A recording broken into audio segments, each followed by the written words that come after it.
ஆண்டவரும் இரட்சகருமாகிய இயேசு கிறிஸ்துவின் நாமத்தில் வாழ்த்துக்கள். இந்த நாளிலும் கலாத்தியர் நிருபத்தினுடைய தொடக்க உரையை நாம் இந்த நாளிலே காணலாம். இதனுடைய ஆசிரியர் பவுல் அதிகாரங்கள் 6 அதிகாரங்களை எழுதியிருக்கிறார். வசனங்கள் 149 வசனங்கள் காணப்படுகின்றன. பறக்க பிறந்தோம் என்கிற தலைப்பின் கீழாக இந்த கலாத்திய நிருபத்தின் இன்ட்ரொடக்ஷனை நாம் காண முடியும். தமிழகத்தில் ஒரு மீசை கவிஞராக பாரதியார் இருந்தார். சுதந்திர வாழ்வின் மீதிருந்த ஆசை அவருக்கு கொஞ்சமல்ல. சுதந்திரம் பெற்ற இந்தியாவில் சிறகடிக்க துடித்த அவர் அந்த சுதந்திரத்தை காணும் முன்னையே அவர் மரித்து போனார். அவ்வாறு மறைந்ததும் ஒருவேளை நல்லதுதான் என்று சொல்லி இந்த நாட்களிலே நாம் உணரக்கூடிய அளவிற்குத்தான் காரியங்கள் காணப்படுகின்றன.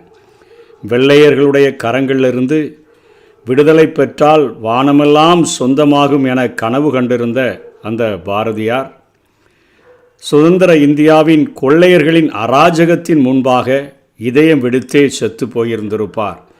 விடுதலையும் சுதந்திரமும் இவ்வுலகில் வெறும் கற்பனை கனவுகளே என்பதை இந்த நாட்களிலே நாம் காண முடிகிறது. பாவச்சிறையில் அகப்பட்டு போன மனிதனால் எதையும் சுதந்திரமாக செய்ய முடிவதில்லை. கிறிஸ்துவினுடைய பலி மரணத்தால் பாவச் சிறையிலிருந்து விடுதலையாகும் மனிதனைப் போல சுதந்திரம் அனுபவிக்க வாய்ப்புள்ள எவரும் உலகில் இருக்க முடியாது என்பதைத்தான் வேதம் பறைசாற்றுகிறது.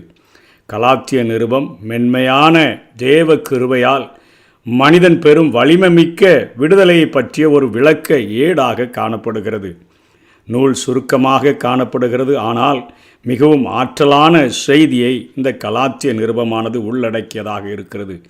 நீங்கள் விடுதலை பெற்றுவிட்டீர்கள் என கூவி உரைத்து வரும் இந்நூல் பவுலின் தொடக்க கால நிருபங்களில் ஒன்றாக கருதப்படுகிறது. இந்நூல் கலாத்தியாவின் தெற்கு பகுதி சபையினருக்காக எழுதப்பட்டதாக இருக்கும் என்று சொன்னால் இதனுடைய காலம் சுமார் கிபி 49வது ஆண்டு என்று வேத அறிஞர்கள் கூறுகிறார்கள். விசுவாச பயணத்தை தொடங்கிய மக்கள் கிரியைகளுக்கு திரும்பி சீர்கட்டு போய்விட்டதை கண்டித்தும் சுவிசேஷத்தின் சுதந்திர தன்மை பற்றிய நிறுவுதலுமாக இந்த நூல் விளங்குகிறது. கலாத்திய மக்கள் என்போர் கவுல் என மக்களின் ஒரு பிரிவினராக காணப்படுகின்றனர். இவர்கள் பால்டிக் கடலின் வடபகுதியிலிருந்து குடிபெயர்ந்து வாழ்ந்தவர்கள். கிபி 3ஆம் நூற்றாண்டில் இவர்கள் ஆசியா மைனரின் பகுதியில் தங்கி வாழத் தொடங்கினர் என்று வரலாறு கூறுகிறது. பவுலின் ஊழியம் இவர்கள் அநேகர் தேவ மந்தையில் சேர்க்கப்படுகிறதற்கு உதவி செய்தது. பெரும்பாலும் புறஜாதி மக்களை கொண்ட சபையில் பவுலின் புறப்படுதலுக்கு பின் யூத கிறிஸ்தவர்கள் நியாயப்பிரமாண ஆச்சாரங்களை புகுத்தி மக்களை கெடுத்து விட்டபடினால்தான் கலாத்தியா நாட்டிற்கு அங்கே உள்ள சபைக்கு பவுல் இந்த நிருபத்தை எழுத வேண்டியதாயிற்று. யூத கிறிஸ்தவர்கள் பவுலின் செய்தியை மட்டுமல்ல அவரது அதிகாரத்தையும் அவர்கள் விமர்சிப்பவர்களாக காணப்பட்டார்கள். எனவே பவுல் தேவன் அவருக்கு அளித்த அதிகாரத்தையும் தமது செய்தியின் தெய்வீக தன்மையையும் இந்த நிருபத்திலே விளக்கி காட்டுகிறார். விசுவாசத்தால் கிடைக்கும் இரட்சிப்பு, நியாயப்பிரமாணம் தருகிற சிறை, சுவிசேஷம் தரும் சுதந்திரம், நீதியின் கனிவுள்ள வாழ்வு ஆகியன விவாத பொருள்களாக வைக்கப்பட்டு இந்த நிருபத்தில் எழுதப்பட்டிருக்கின்றன. யூத மதமானது கிறிஸ்தவர்களுக்கு தொட்டியலாக விளங்கியது போல கல்லறையாகவும் விளங்க ஆற்றலுள்ளதாக இருப்பதை அவர் இங்கே சுட்டி காட்டுகிறதை பார்க்க முடியும்.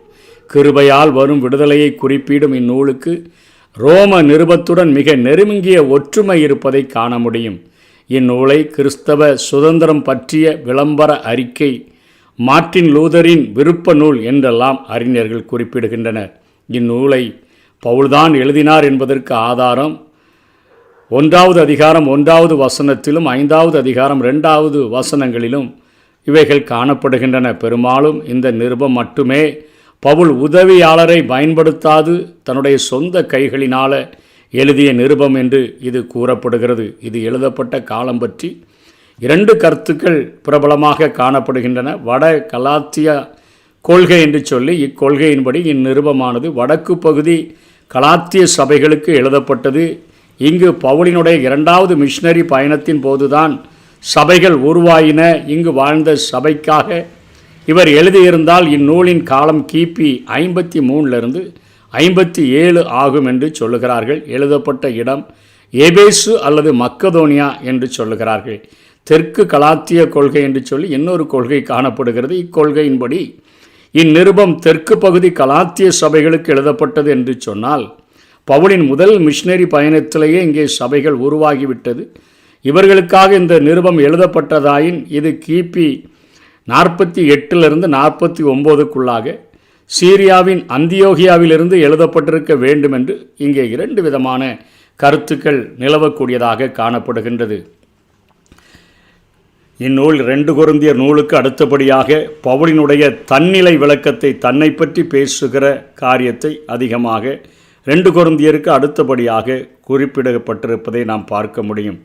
மேலும் பவுலினுடைய நிருபங்களிலேயே சபைகளுக்கு என்ற அழைப்புடன் எழுதப்பட்ட ஒரே நிருபம் இந்த நிருபம்தான்.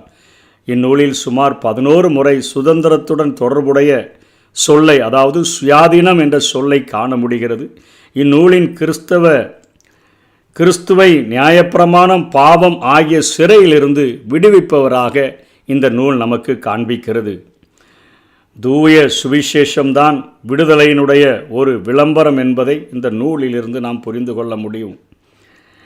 இன்று அதிகார ஆசனங்களுக்காக தங்களுக்கு தோன்றிய சிறை கூண்டுகளை உருவாக்கி கிறிஸ்துவின் பெயரால் விற்பனையாக்கும் அதிகார வர்க்கங்களை எங்கும் காண முடிகிறது. இத்தகைய யூத கிறிஸ்தவ அமைப்புகளையும் கிறிஸ்தவ பிரமாணிக அமைப்புகளையும் அடையாளம் கண்டு இந்த உலகத்தில் நாம் சிறைபடாது கிறிஸ்துவுக்காக வாழ சுதந்திரமாக அவருக்கென்று பணியாற்ற நாம் அழைக்கப்பட்டிருக்கிறோம். ஆண்டவருக்கென்று சுயாதீனத்தோடு விடுதலையோடு கூட நம்முடைய விசுவாசத்தினால் நீதிமானாக்கப்பட்டிருக்கிறோம் என்கிற காரியத்தை நாம் நன்றாக விசுவாசித்து புரிந்து கொண்டு ஆண்டவர் மேலே நாம் அன்பு செலுத்துகிறவர்களாக மாறி அவருக்கென்று அவர் தருகிற விடுதலையை பெற்றுக்கொண்டு ஒரு வானம்பாடியைப் போல இந்த உலகத்தில் விடுதலையோடு கூட சிறகுகளை அடித்து விடுதலை பெற்று ஆண்டவருடைய நற்செய்தியை அறிவிப்போம். கர்த்தர் தாமே நம்மை ஆசீர்வதிப்பாராக. ஆமென்.